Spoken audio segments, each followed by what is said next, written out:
చేగుంట మండలంలో 80వ స్వాతంత్ర దినోత్సవ వేడుకలు ఘనంగా జరిగాయి. వాడవాడల మువ్వనెల జెండా రెపరెపలాడింది. పట్టణ కేంద్రంలో ఉన్న తహసీల్దార్ కార్యాలయంలో ఎంఆర్ఓ బాలలక్ష్మి, మండల ప్రజా పరిషత్ కార్యాలయంలో ఎంపీడీఓ చిన్నారెడ్డి, పోలీస్ స్టేషన్లో SI Chaitanya Kumar Reddy, market committee కార్యాలయంలో చైర్మన్ తాడ వెంగళరావు, గ్రామ పంచాయతీ కార్యాలయంలో సర్పంచ్ సండ్రుంగు స్రవంతి సతీష్, చెందాయిపోటలోని గాంధీ విగ్రహం వద్ద ఉప సర్పంచ్ పబ్బా నాగేష్ గుప్తా విగ్రహం, ప్రభుత్వ పాఠశాలలో హెడ్ మాస్టర్ శ్రీ కిషన్ జాతీయ జెండాను ఆవిష్కరించి స్వాతంత్ర దినోత్సవ వేడుకలు నిర్వహించారు.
వారి త్యాగాలు వెలకట్టలేనివి.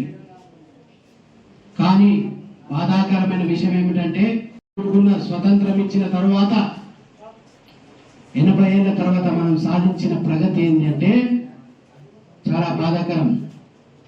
ఎందుకంటే ఈరోజు సమాజంలో డ్రగ్స్, మందు, చీటింగ్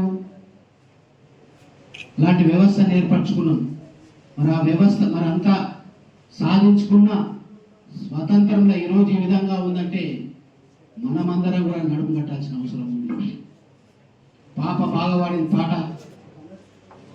పేదరికంలో ఉన్న వాళ్ళకు కూడా ఉన్నత విద్య అందించాలని స్వర్గీయ ముత్తంరెడ్డి గారు 2009 కంటే ముందు ఈ ప్రాంతంలో ఇంటర్మీడియట్ కాలేజ్ లేకుండే పేద విద్యార్థులు చదవాలని చెప్పి 2009వ సంవత్సరంలో ఇక్కడ ఇంటర్మీడియట్ కాలేజ్ స్థాపిస్తే దాదాపు 16-17 సంవత్సరాలు అయింది. ఈ ప్రాంతం అక్కడే ఆగిపోయి. కాబట్టి ఈరోజు సమాజంలో ఏ విధంగా ఉంది? ల్యాండ్ గ్రాబర్స్ వచ్చి 2000 రూపాయలు ఓటు పంచి శాసనసభ్యులుగా గెలిచి మన భవిష్యత్తు కోసం పనిచేసే కార్యక్రమం జరుగుతూ ఉంది. మన ఢిల్లీలో చూసిండ్రు యువత ఏ విధంగా నడుము బిగించింది. ఒక దేశ ప్రభుత్వాన్ని దించి మరి వాళ్ళను వంచి మరి దానిపైన ఒక విద్యా మంత్రిని రాజీనామా తీసుకొచ్చిన పరిస్థితి ఉంది.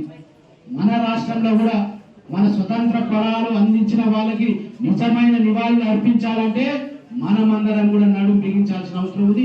ఈ దేశ భవిష్యత్తు మీ అందరి చేతిలో ఉంది. ముఖ్యంగా యువత చేతిలో నడుము బిగించండి. స్వతంత్ర భారతదేశంలో ఆ స్వతంత్ర ఫలాలు అనుభవిస్తున్నాము. చాలానే ప్రభుత్వాలు మారినాయి, నాయకులు మారినరు, కానీ వ్యవస్థ మారలే. కాబట్టి ప్రతి ఒక్క విద్యార్థి మీ యొక్క చైతన్య స్ఫూర్తితోటి మరి ఏ విధంగా అయితే మన భారత స్వతంత్రం కోసం వాళ్ళు పోరాటాలు ప్రాణత్యాగాలు చేసిరో వాళ్ళకి నిజమైన నివాళులు అర్పించాలంటే ఈ సమాజాన్ని మంచి చేసే బాధ్యత కూడా విద్యార్థులు తీసుకోవాల్సిన బాధ్యత ఉంది. కాబట్టి మీరందరూ